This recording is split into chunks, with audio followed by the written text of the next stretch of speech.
सध्या नवरात्र उत्सवाला प्रारंभ झाला असून सलग 10 दिवस नवरात्र उत्सव साजरा केला जाणार आहे। नवरात्र उत्सवादरम्यान उघड्यावर मांस विक्री करणाऱ्या मांस विक्रेत्यांना रस्त्यावर मांस विक्री करण्यास बंदी करण्याची मागणी विश्व हिंदू परिषद व बजरंग दल संग्रामपूर यांच्या वतीने शासनाकडे करण्यात आली आहे। संग्रामपूर पासून काही थोड्या अंतरावर रेणुका माता मंदिर आहे।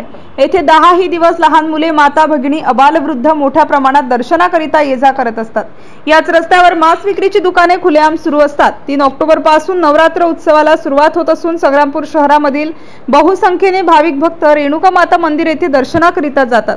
त्यामुळे रस्त्याच्या बाजूला मांस विक्रीची दुकाने लागलेली असून ही सर्व दुकाने तात्काळ बंद करून दुसऱ्या बाजूला स्थलांतरण करण्याची मागणी विश्व हिंदू परिषद व बजरंग दलाच्या वतीने करण्यात आली आहे।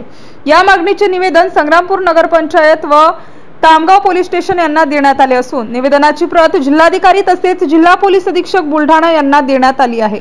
MCN न्यूज मराठी करिता रवींद्र शिरस्कार, संग्रामपूर।